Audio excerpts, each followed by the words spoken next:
ദൈവനാമത്തിന് മഹത്വമുണ്ടാകട്ടെ.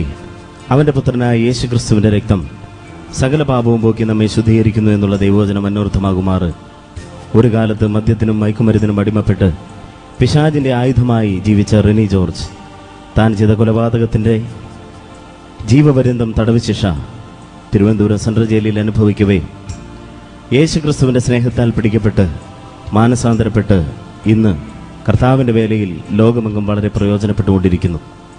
മാത്രമല്ല, തൻ്റെ അനുഭവസാക്ഷ്യ മുഖാന്തരം എല്ലായിടങ്ങളിലും അനേകർ മാനസാന്തരപ്പെട്ട് കർത്താവിൻ്റെ സ്നേഹത്തെ അറിയുന്നു. ഒരു കാലത്ത് രക്തക്കറ പുരണ്ട തൻ്റെ കരങ്ങൾ ഇന്ന് ദൈവത്തിൻ്റെ വചനത്തെ ഉയർത്തുന്നു. 1980-കളിൽ മലയാളക്കരയെ, വിശേഷാൽ മധ്യ തിരുവിതാംകൂറിനെ നടുക്കിയ കരിക്കൻവില്ല കൊലക്കേസിലെ മുഖ്യപ്രതിയായ റെനി ജോർജ് അല്ലെങ്കിൽ മദ്രാസിലെ മോൻ തൻ്റെ അനുഭവസാക്ഷ്യം ഇപ്പോഴും നാമുമായി പങ്കുവയ്ക്കുന്നു. നമുക്കേവർക്കും അനുഗ്രഹമായി തീരേണ്ടതിന് സർവശക്തനായ ദൈവത്തിന് എല്ലാ മഹത്വവും അർപ്പിച്ചുകൊണ്ട് പ്രൈസ് മെലഡീസ് ശ്രോതാക്കൾക്കായി സമർപ്പിക്കുന്നു.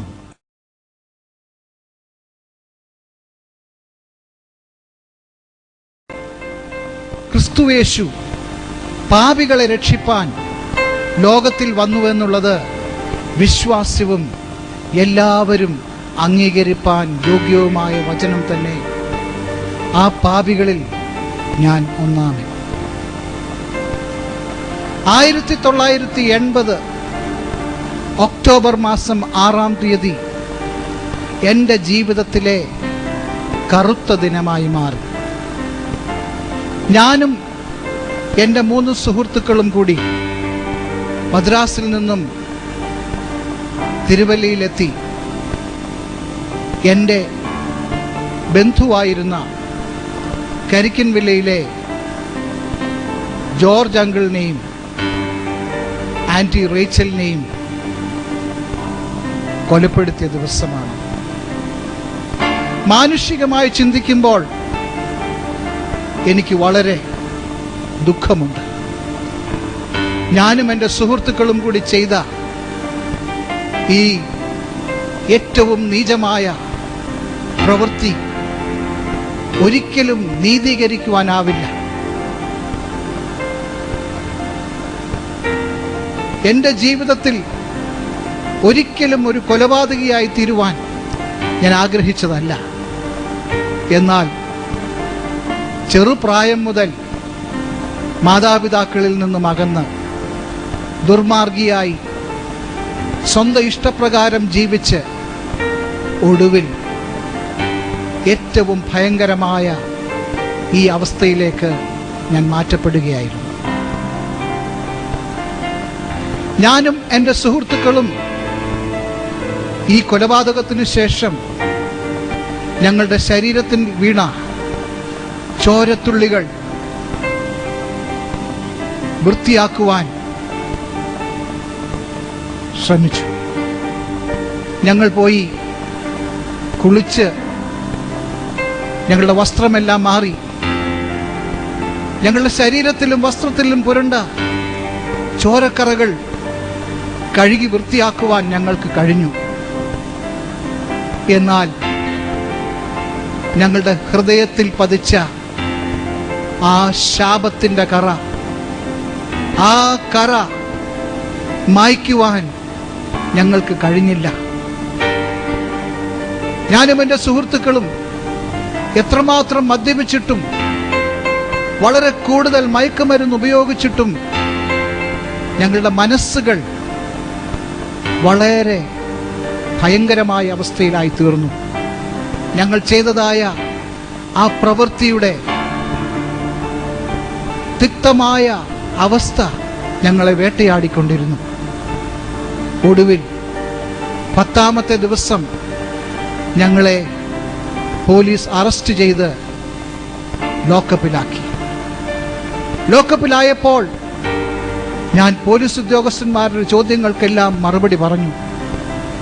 എനിക്ക് മനസ്സിലായി, എൻ്റെ ജീവിതം ഇവിടെ അവസാനിച്ചു. ഇനി ഈ സമൂഹത്തിൽ എനിക്കൊന്നും നേടുവാനില്ല. എൻ്റെ സ്വപ്നങ്ങളെല്ലാം തകർന്നു. എനിക്കിനി ഒരു ജീവിതമില്ല. ഭയങ്കരമായ ഒരവസ്ഥയിലേക്ക് ഞാൻ മാറ്റപ്പെട്ടു. ഒടുവിൽ നീണ്ട 1 വർഷം 3 മാസക്കാലത്തെ വിചാരണയ്ക്ക് ശേഷം എന്നെയും എൻ്റെ 3 സുഹൃത്തുക്കളെയും ബഹുമാനപ്പെട്ട കോടതി ജീവപര്യന്തം ശിക്ഷയ്ക്ക് വിധിച്ച് സെൻട്രൽ ജയിലിലാക്കി. തിരുവനന്തപുരം സെൻട്രൽ ജയിലിലെ കുറ്റവാളികളുടെ പട്ടികയിൽ 4 ചെറുപ്പക്കാരുടെ പേരുകൾ കൂടി ചേർക്കപ്പെട്ടു. എനിക്കും എൻ്റെ സുഹൃത്തുക്കൾക്കും തിരുവനന്തപുരം സെൻട്രൽ ജയിലിൽ നല്ല ഒരു സ്വീകരണം ലഭിച്ചു. ഞാൻ ഉൾപ്പെട്ട ഈ കേസിൻ്റെ വാർത്തകൾ ദിവസേന പത്രങ്ങളിൽ വായിച്ച് ഞങ്ങളുടെ വരവിനായി കാത്തിരുന്ന സെൻട്രൽ ജയിലിലെ തടവുകാർ ഞങ്ങളെ വളരെ സ്നേഹത്തോടുകൂടി വരവേറ്റു.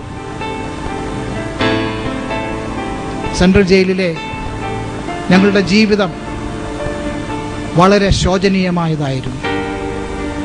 ഞങ്ങളുടെ ജീവിതത്തിൽ സംഭവിച്ചതായ ആ ഭയങ്കരമായ അവസ്ഥയെപ്പറ്റി ചിന്തിക്കുവാനോ അതിനെപ്പറ്റി ദുഃഖിക്കുവാനോ ഒന്നും ഞാനും എൻ്റെ സുഹൃത്തുക്കളും സമയം കണ്ടെത്തിയില്ല.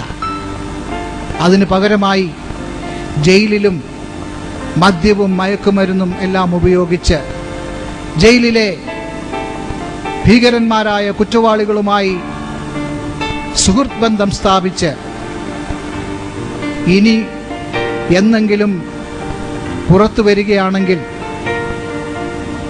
ഏതു മാർഗത്തിലൂടെയും പണം സമ്പാദിച്ച് ആ പണം ഉപയോഗിച്ച് ജീവിതം ആസ്വദിക്കുവാനായി ഞാനും എൻ്റെ സുഹൃത്തുക്കളും തീരുമാനിച്ചു.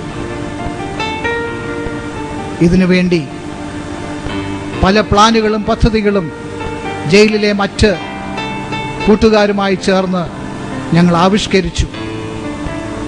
മയക്കുമരുന്ന് വിപണനമോ കള്ളനോട്ട് നിർമ്മാണമോ കള്ളക്കടത്തോ ബാങ്ക് കവർച്ചയോ എന്തു വേണമെങ്കിലും ചെയ്യുവാൻ ഞങ്ങൾ തയ്യാറായിരുന്നു. ജീവിതത്തിൽ സംഭവിച്ചതായ ഏറ്റവും ഭയങ്കരമായ അവസ്ഥയിൽ അല്പം പോലും മനസ്താപമില്ലാതെ മാതാപിതാക്കളോടും സഹോദരങ്ങളോടും അല്പം പോലും സ്നേഹമില്ലാതെ ഏറ്റവും കഠിനഹൃദയനായി എൻ്റെ ജീവിതം മുന്നോട്ട് നീങ്ങി. ഇങ്ങനെ ഏകദേശം 6 വർഷങ്ങൾ മുന്നോട്ട് നീങ്ങി. ഇതിനോടിടയ്ക്ക് തിരുവനന്തപുരം സെൻട്രൽ ജയിലിലെ ഉദ്യോഗസ്ഥന്മാർക്ക് ഞാനൊരു തലവേദനയായി മാറി. മറ്റ് തടവുകാരെ സംഘടിപ്പിച്ച് ജയിലധികാരികൾക്ക് എപ്പോഴും പ്രശ്നങ്ങൾ സൃഷ്ടിക്കുന്ന ഒരു സ്വഭാവത്തിന് ഞാൻ ഉടമയായി തീർന്നു. എന്നെ അമർച്ച ചെയ്യുവാൻ വേണ്ടി ജയിലധികാരികൾ അവർക്കറിയാവുന്ന എല്ലാ മാർഗങ്ങളും ഉപയോഗിച്ചു നോക്കി. മാസങ്ങൾ നീണ്ടു നിൽക്കുന്ന ഏകാന്ത തടവിനോ 3ാം മുറ മർദ്ദനങ്ങൾക്കോ എൻ്റെ ജീവിതത്തിൽ യാതൊരു മാറ്റവും വരുത്തുവാൻ കഴിഞ്ഞില്ല. ഇതെല്ലാം എന്നെ കൂടുതൽ കൂടുതൽ കഠിനഹൃദയനാക്കുവാൻ മാത്രമേ സഹായിച്ചുള്ളൂ. ഇങ്ങനെ ഒടുവിൽ കേരള സർക്കാർ എനിക്ക് 1 മാസത്തെ പരോൾ നൽകി എന്നെ പുറത്തേക്ക് അയക്കുവാനിടയായി തീർന്നു.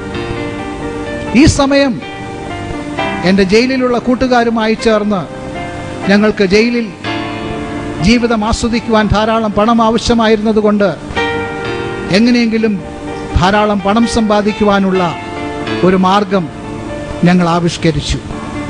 ഇതിനായി ഞങ്ങൾ കണ്ടെത്തിയ മാർഗം ഒരു ബാങ്ക് കവർച്ച ചെയ്യുക എന്നതായിരുന്നു. ഇങ്ങനെ ഞാൻ ഒരു ബാങ്ക് കവർച്ച എന്ന ലക്ഷ്യത്തോടുകൂടി ജയിലിൽ നിന്നും പുറത്തു വന്നു. എൻ്റെ മാതാപിതാക്കളോടൊപ്പം ഞാൻ ഭവനത്തിൽ താമസിക്കുമ്പോൾ എൻ്റെ ജീവിതത്തിൻ്റെ ഏറ്റവും ഭയങ്കരമായ അവസ്ഥയിൽ മനം നൊന്ത് എൻ്റെ മാതാപിതാക്കൾ പ്രാർത്ഥനയിലും ഉപവാസത്തിലും ദിവസങ്ങൾ തള്ളി നീക്കി. എന്നാൽ എൻ്റെ മാതാപിതാക്കളുടെ കണ്ണുനീരിനോ അവരുടെ പ്രാർത്ഥനയ്ക്കോ ഒന്നും ഞാൻ യാതൊരു വിലയും കൊടുത്തില്ല. എൻ്റെ ജീവിതത്തിൽ സംഭവിച്ചതായ ഏറ്റവും വലിയ പരാജയത്തിൽ നിന്നും എനിക്കിനി ഒരു മോചനമില്ല. എന്നെ സ്നേഹിക്കുവാനും എന്നെ ഉൾക്കൊള്ളുവാനും ഈ ലോകത്തിൽ ആർക്കും കഴിയുകയില്ല. പിന്നീട് ഞാൻ എന്തിനാണ് ഒരു നല്ല ജീവിതം ആഗ്രഹിക്കുന്നത്? ഇതായിരുന്നു എൻ്റെ ഒരു ചിന്ത. മറ്റൊരു ചിന്ത, ഈ ലോകത്തിൽ മനുഷ്യനായി ജീവിക്കുവാൻ ഒരവസരം മാത്രം ലഭിക്കുമ്പോൾ ഈ അവസരം ആസ്വദിക്കുവാൻ വേണ്ടിയുള്ളതാണ്. ഇതിനു വേണ്ടി മദ്യവും മയക്കുമരുന്നും വില കൂടിയ കാറുകളും പഞ്ചനക്ഷത്ര ഹോട്ടലുകളും ഇങ്ങനെ ജീവിതത്തിൻ്റെ എല്ലാ സുഖമോഹങ്ങളും ഞാൻ ആഗ്രഹിച്ചു. ഇങ്ങനെ ഞാൻ എൻ്റെ ലക്ഷ്യത്തിലേക്ക് കണ്ണുനട്ടുകൊണ്ട് ദിവസങ്ങൾ തള്ളി നീക്കുമ്പോൾ എൻ്റെ ജീവിതത്തിൽ ഒരു വലിയ സംഭവം നടന്നു. ദൈവവചനത്തിൽ ഇപ്രകാരം ഞാൻ വായിച്ചിട്ടുണ്ട്: എൻ്റെ അമ്മയുടെ ഉദരത്തിൽ ഞാൻ ഉരുവാകുന്നതിനു മുമ്പേ എൻ്റെ ദൈവം എന്നെ അറിഞ്ഞിരുന്നുവെന്ന്. ഇത് സത്യമാണെന്ന് പിന്നീട് എനിക്ക് മനസ്സിലായി. എൻ്റെ ജീവിതത്തിലെ ഓരോ സംഭവങ്ങളും എൻ്റെ ദൈവത്തിന് അറിയാമായിരുന്നു. പിശാച് ചെറുപ്രായത്തിൽ തന്നെ എൻ്റെ ജീവിതത്തെ വശീകരിച്ച് എന്നെ ഒരു അടിമയാക്കി തീർക്കുകയും എൻ്റെ ജീവിതത്തിൽ തനിക്ക് ചെയ്യാനാവുന്ന എല്ലാ നാശങ്ങളും ചെയ്യുകയും ചെയ്തു. ഇങ്ങനെ ഒടുവിൽ എന്നെ ഒരു തികഞ്ഞ കൊലപാതകിയാക്കി മാറ്റി. ലോകത്തിൽ ഒരു മനുഷ്യൻ ചെയ്യുന്ന തെറ്റുകളിൽ ഏറ്റവും വലിയ തെറ്റാണ് കൊലപാതകം. ദൈവം ജീവൻ നൽകുമ്പോൾ ജീവനെ എടുക്കുന്നത് പിശാചിന്റെ ജോലിയാണ്. കൊല്ലുവാനും മോഷ്ടിക്കുവാനും നശിപ്പിക്കുവാനുമാണ് പിശാച് അഭ്യസിച്ചിരിക്കുന്നത്. ഇങ്ങനെ ചെറുപ്രായത്തിൽ ഒരു മോഷ്ടാവാക്കി എന്നെ മാറ്റിയെങ്കിൽ പിന്നീട് എന്നെ ഒരു കൊലപാതകിയാക്കി മാറ്റുവാൻ പിശാചിന് കഴിഞ്ഞു. ഇങ്ങനെ ഞാനൊരു പിശാചിന്റെ ഏജന്റായി മാറി. ഞാൻ പൈശാചികമായ ഒരു ബന്ധനത്തിലായിരുന്നു. എന്നാൽ എൻ്റെ ജീവിതത്തിൽ എന്നെ സൃഷ്ടിച്ച എൻ്റെ ദൈവത്തിന് ഒരു ഉദ്ദേശമുണ്ടായിരുന്നു. ആ ഉദ്ദേശത്തിലേക്ക് ഞാൻ നീങ്ങുകയായിരുന്നു. ഒരു ദിവസം പ്രഭാതത്തിൽ എൻ്റെ ഭവനത്തിൽ എന്നെ അന്വേഷിച്ച് ഒരു വ്യക്തി കടന്നു വന്നു. ഞാൻ വിചാരിച്ചത് ഒരു ക്രിമിനലായ എന്നെ ഉപയോഗിക്കുവാൻ വേണ്ടി ആരോ എന്നെ അന്വേഷിച്ചു വന്നതാണെന്നാണ്. എന്നാൽ എന്നെ കാണുവാൻ വന്ന ചെറുപ്പക്കാരൻ എന്നോട് സംസാരിച്ചപ്പോൾ എനിക്ക് മനസ്സിലായി, അദ്ദേഹവും എന്നെപ്പോലെ ദുർമാർഗിയായി ജീവിച്ച ഒരു ചെറുപ്പക്കാരനായിരുന്നു. എന്നാൽ അദ്ദേഹത്തിൻ്റെ ജീവിതത്തിൽ കർത്താവായ യേശു ക്രിസ്തുവുമായി ഒരു ബന്ധത്തിലായി തീർന്നതിൻ്റെ ഫലമായി താൻ ഒരു പുതിയ മനുഷ്യനായി തീർന്നുവെന്ന് എനിക്ക് മനസ്സിലാക്കുവാൻ കഴിഞ്ഞു. ആ ചെറുപ്പക്കാരൻ അദ്ദേഹം എന്നെ ഒരു സ്ഥലത്തേക്ക് ക്ഷണിച്ചു. എനിക്ക് മനസ്സിലായി ഈ ചെറുപ്പക്കാരൻ എന്നെ മാനസാന്തരപ്പെടുത്തുവാൻ ശ്രമിക്കുകയാണ്. ഞാൻ എൻ്റെ ഉള്ളിൽ ചിരിച്ചു. എന്നെ മാനസാന്തരപ്പെടുത്തുവാൻ ഈ ലോകത്തിൽ ആർക്ക് കഴിയും? ഒരു ക്രിസ്തീയ കുടുംബത്തിൽ ക്രിസ്തീയ മാതാപിതാക്കന്മാരാൽ വളർത്തപ്പെട്ട് എല്ലാം അറിയാമായിരുന്നിട്ടും മനഃപൂർവമായി തെറ്റിൽ നിന്നും തെറ്റിലേക്ക് യാത്ര ചെയ്ത് ഒടുവിൽ ഒരു കൊലപാതകിയായി, ഒരു മോഷ്ടാവായി, ഒരു കൊള്ളക്കാരനായി മാറിയ ഏറ്റവും നീചനായ എന്നെ മാനസാന്തരത്തിലേക്ക് നയിക്കുവാൻ ആർക്ക് കഴിയും? ദൈവം പോലും എന്നെ ഒരുപക്ഷെ ഉപേക്ഷിച്ചിരിക്കുമെന്നാണ് ഞാൻ ചിന്തിച്ചിരുന്നത്. എന്നാൽ പിന്നീട് എനിക്ക് മനസ്സിലായി, ദൈവം ആരെയും ഉപേക്ഷിക്കുന്നവനല്ല. ദൈവം സ്നേഹത്തിന്റെ നിറകുടമാണ്. ദൈവത്തിന്റെ സ്നേഹം അത് അളവില്ലാത്തതാണ്. ദൈവസ്നേഹം അതിരുകളില്ലാത്തതാണ്. അത് ഒരു ബാധകളും കൂടാതെ ഏതു പാപിയെയും സ്നേഹിക്കുന്നതാണ് ദൈവത്തിൻ്റെ സ്നേഹമെന്ന് എനിക്ക് മനസ്സിലായി. ഇങ്ങനെ ഈ ചെറുപ്പക്കാരൻ എന്നെ ഒരു സ്ഥലത്തേക്ക് കൂട്ടിക്കൊണ്ടുപോയി.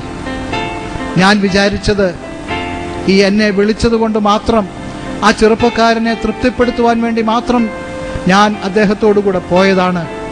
എന്നാൽ ആ സ്ഥലത്ത് ചെന്നപ്പോൾ എൻ്റെ ജീവിതത്തിൽ ഞാൻ ഒരിക്കലും വിചാരിക്കാത്തതായ ഒരു സ്ഥിതിവിശേഷത്തിലേക്ക് ഞാൻ ആക്കപ്പെടുവാനിടയായി തീർന്നു. ഞാൻ അവിടെ ചെന്നപ്പോൾ ഒരു കൂട്ടം ആളുകൾ അവിടെ ഇരുന്ന് പ്രാർത്ഥിക്കുകയാണ്. അവർ വളരെ ഉച്ചത്തിൽ ഹല്ലേലൂയ, സ്തോത്രം എന്നൊക്കെ പറയുന്നു. അവർ തങ്ങളെ തന്നെ മറന്നുകൊണ്ട് അവർ ഉച്ചത്തിൽ പാടി സ്തുതിച്ച് ആരാധിക്കുകയാണ്. ഇത് കണ്ടപ്പോൾ എനിക്ക് വളരെ വെറുപ്പ് തോന്നി. കാരണം എന്നെ നിയന്ത്രിച്ചിരുന്നത് ലോകത്തിൻ്റെ പ്രഭുവായ പിശാചായിരുന്നല്ലോ. പിശാചിന് ഏറ്റവും വെറുപ്പുള്ളതും ഏറ്റവും ഭയമുള്ളതുമായ വിഷയമാണ് അവിടെ നടന്നുകൊണ്ടിരുന്നത്. അതുകൊണ്ട് ഈ പിശാചിൻ്റെ അടിമയായിരുന്ന എനിക്കും എൻ്റെ ഉള്ളിൽ വെറുപ്പും നീരസവും ഉണ്ടായി.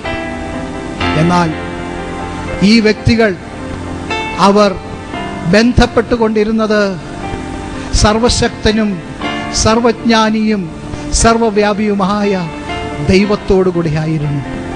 ഈ ലോകത്തിലെ സകല ഉന്നതന്മാരെക്കാളും ഉന്നതനായ, ഈ ലോകത്തിലെ എല്ലാ ശക്തന്മാരെക്കാളും സർവശക്തനായ, ഈ ലോകത്തിന്റെ സൃഷ്ടികർത്താവായ ദൈവത്തോട് സത്യത്തിലും ആത്മാവിലും ബന്ധപ്പെട്ടുകൊണ്ടിരുന്ന ഈ വ്യക്തികളുടെ ആരാധന അതെൻ്റെ ജീവിതത്തെ പിടിച്ചുലച്ചു. എനിക്കവിടെ ഇരിക്കുവാൻ കഴിയുന്നില്ല. എനിക്ക് ഭയങ്കരമായ ഒരു ഭാരം അനുഭവപ്പെടുവാൻ തുടങ്ങി. എനിക്ക് എന്നെ തന്നെ നിയന്ത്രിക്കുവാൻ കഴിയുന്നില്ല. പെട്ടെന്ന് ഒരു ദൈവവചനം എൻ്റെ ഹൃദയത്തിലേക്ക് ഒരു ചാട്ടുളി പോലെ വന്ന് പതിച്ചു. ഒരുവൻ സകല ലോകവും നേടിയാലും തൻ്റെ ആത്മാവിനെ നഷ്ടമാക്കിയാൽ അതുകൊണ്ട് എന്ത് പ്രയോജനം? ഞാൻ ഈ വേദവാക്യം പല പ്രാവശ്യം കേട്ടിട്ടുള്ളതാണ്, ഒരുപക്ഷെ വായിച്ചിട്ടുള്ളതാണ്. എന്നാൽ ഇന്ന് ഈ വേദവാക്യം എൻ്റെ ഹൃദയത്തിലേക്ക് ഒരു ചാട്ടുളി പോലെ വന്നു പതിച്ചു. എൻ്റെ ഹൃദയത്തെ അത് ഉടക്കി. എനിക്ക് എന്നെ തന്നെ നിയന്ത്രിക്കുവാൻ കഴിയുന്നില്ല. ഞാൻ കരയുവാൻ തുടങ്ങി. എൻ്റെ ഹൃദയം തകരുവാൻ തുടങ്ങി. എനിക്ക് മനസ്സിലായി, ഞാനാണ് ഈ ലോകത്തിലെ ഏറ്റവും നീചനായ മനുഷ്യൻ. അന്ന് വരെ ഞാൻ കരുതിയത് ഞാൻ ആരൊക്കെയോ എന്തൊക്കെയോ ആണെന്നാണ്. എന്നാൽ ദൈവത്തിൻ്റെ വചനം, ദൈവത്തിൻ്റെ പരിശുദ്ധാത്മാവ് എന്നോട് ഇടപെട്ടപ്പോൾ എൻ്റെ ജീവിതത്തിന് ഒരു വലിയ വ്യത്യാസം സംഭവിച്ചു. 2000 വർഷങ്ങൾക്ക് മുമ്പ് കാൽവറിയിൽ യേശു ക്രിസ്തു യാഗമായി തീർന്നത് എനിക്കും കൂടി വേണ്ടിയാണെന്ന് എനിക്കന്ന് മനസ്സിലായി. എൻ്റെ കല്ലായ ഹൃദയം അലിയുവാൻ തുടങ്ങി. ദൈവവചനത്തിന് മുമ്പിൽ, ദൈവത്തിൻ്റെ പരിശുദ്ധാത്മാവിന് മുമ്പിൽ എനിക്ക് ഒന്നും മറുത്തു പറയുവാൻ കഴിഞ്ഞില്ല. ഞാൻ കരയുവാൻ തുടങ്ങി. തകർന്നു നുറുങ്ങിയതുമായ ഒരു ഹൃദയം എനിക്ക് ദൈവം തന്നു. എൻ്റെ ഏറ്റവും നീചമായ, എൻ്റെ ഏറ്റവും പാപമംഗലമായ ആ പഴയ ഹൃദയം എന്നിൽ നിന്നും എടുത്തു മാറ്റി. പകരം എനിക്കൊരു പുതിയ ഹൃദയം ദൈവം ദാനമായി നൽകി. എൻ്റെ പഴയ യജമാനനായ പിശാച് എന്നോട് സംസാരിക്കുവാൻ തുടങ്ങി. റെനി, നീ ഒരിക്കലും ഈ മാർഗത്തിലേക്ക് പോകരുത്. നീ ചെയ്ത പ്രവൃത്തി എന്താണെന്ന് നിനക്കറിയാമോ? നീ ഒരു കൊലപാതകിയാണ്, നീ ഒരു കള്ളനാണ്. നിന്നെ ഉൾക്കൊള്ളുവാൻ, നിന്നെ അംഗീകരിക്കുവാൻ ഈ ലോകത്തിൽ ആരും മുന്നോട്ട് വരികയില്ല. നീ അതുകൊണ്ട് വെറുതെ ഒരു വൃഥാശ്രമം നടത്തേണ്ട ആവശ്യമില്ല. ഈ പിശാചിന്റെ ജോലി ഇതാണ്. ലോകത്തിൽ തങ്ങളുടെ പാപപ്രവൃത്തിയിൽ നിന്നും രൂപാന്തരം പ്രാപിച്ച് മുന്നോട്ട് വരുന്ന ജീവിതങ്ങളെ വെറുതെ വിടാതെ അവരുടെ പിന്നാലെ കൂടി അവരെ അപവാദം പറയുന്നവനാണ് ഈ പിശാച്. എന്നാൽ യേശുവിന്റെ രക്തം പിശാചിന്റെ അപവാദത്തെ തകർക്കുന്നു. യേശുവിന്റെ രക്തം ഒരു മനുഷ്യനെ ശുദ്ധിയാക്കി കഴിഞ്ഞാൽ പിന്നീട് പിശാചിന് അവിടെ ഒരു അവകാശവുമില്ല. യേശു ക്രിസ്തു കാൽവറിയിൽ തന്റെ അവസാനത്തെ തുള്ളി രക്തം വരെ ഊറ്റിക്കൊടുത്തുകൊണ്ട് ഈ ലോകത്തിലെ സകല പാപങ്ങൾക്കും, ഈ ലോകത്തിലെ സകല പാപികൾക്കും മറുവില നൽകി. അതുകൊണ്ട് പിശാചിന് ഇനി ഒന്നും ചെയ്യുവാൻ സാധിക്കുകയില്ല. ദൈവത്തിന് ഒരു ദിവസമുണ്ട്, ദൈവത്തിനൊരു സമയമുണ്ട്. ദൈവം ആ ദിവസം ആ സമയം തൻ്റെ പ്രവൃത്തി വെളിവാക്കുമ്പോൾ പൈശാചിക ബന്ധനങ്ങൾ തകർന്നു പോകും. ഇതിനിടയായി തീർന്നത് അവിടെ ഉണ്ടായിരുന്ന പാവപ്പെട്ട ആ ദൈവമക്കളുടെ പ്രാർത്ഥനയാണ്.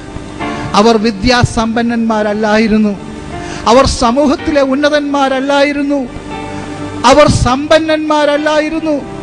എന്നാൽ അവർക്ക് ഒരു വലിയ ശക്തി ഉണ്ടായിരുന്നു. കാരണം ഈ ലോകത്തിൻ്റെ ഉടമസ്ഥനായ, ഈ ലോകത്തിലെ സകലത്തിൻ്റെയും ഉടമയായ, സർവശക്തനായ, സർവജ്ഞാനിയായ, സർവവ്യാപിയായ ദൈവത്തിൻ്റെ മക്കളായിരുന്നു അവർ ദൈവമക്കളായിരുന്നു.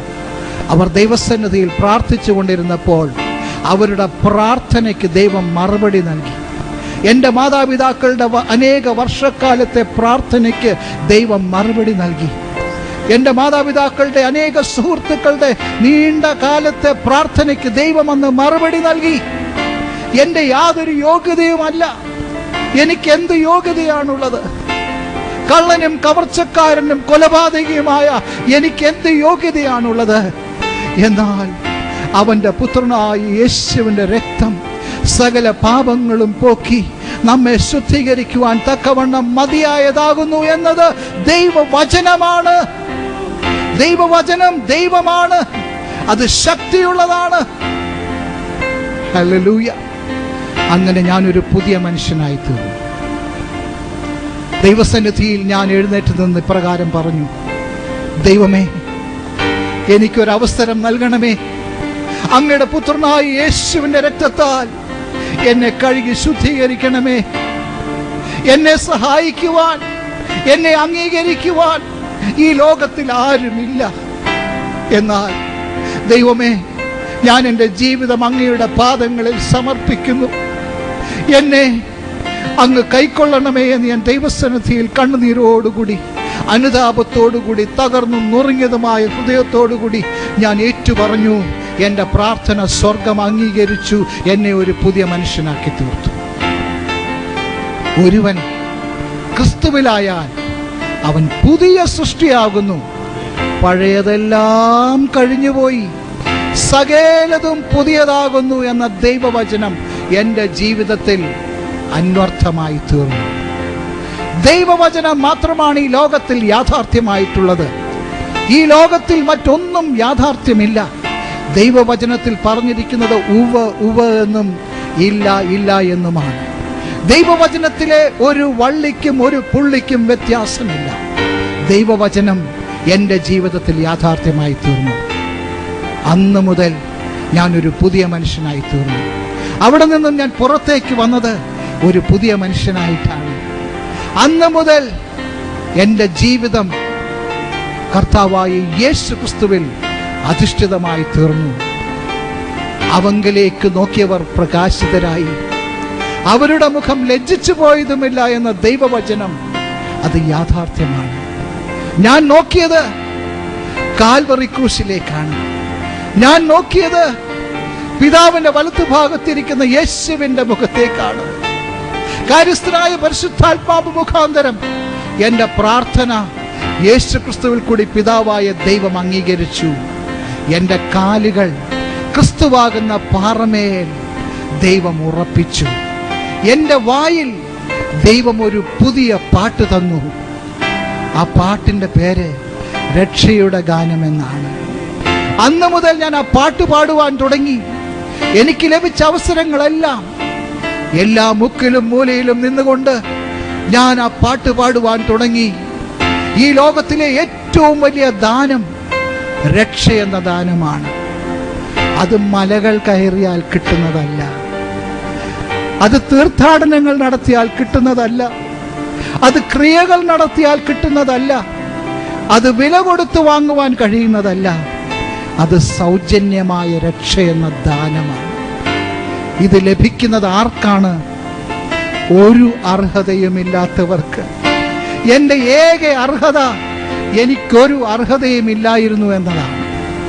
തൻ്റെ ലംഘനങ്ങളെ മറയ്ക്കുന്നവന് ശുഭം വരികയില്ല. അവയെ ഏറ്റുപറഞ്ഞ് ഉപേക്ഷിക്കുന്നവന് കരുണ ലഭിക്കും. എൻ്റെ ജീവിതത്തിൽ ഞാൻ ചെയ്തു കൂട്ടിയതായ ആ ഭയങ്കരമായ പാപത്തിന്റെ ചുമട് അത് വലുതായിരുന്നു. എന്നാൽ യേശു കർത്താവ് എന്നോട് പറഞ്ഞു, മകനെ, നിന്റെ പാപഭാരത്തിന്റെ ചുമട് നീ അതെന്റെ കാൽച്ചുവട്ടിൽ വെക്കുക. ഞാൻ അതിനെ എന്നേക്കുമായി എൻ്റെ സ്നേഹമാകുന്ന സമുദ്രത്തിന്റെ അഗാധതയിൽ ഞാനതിനെ നിക്ഷേപിക്കാം. പിന്നീട് അതിനെ ആർക്കും അവിടെ നിന്നും പൊക്കിക്കൊണ്ടുവരുവാൻ സാധിക്കുകയില്ല. പിശാച് എന്നോട് പറഞ്ഞത്, റെനി, നീ ചെയ്ത പ്രവൃത്തി അതൊരിക്കലും ലോകം മറക്കുകയില്ല, ലോകം ഒരിക്കലും അതിനെ ക്ഷമിക്കുകയില്ല.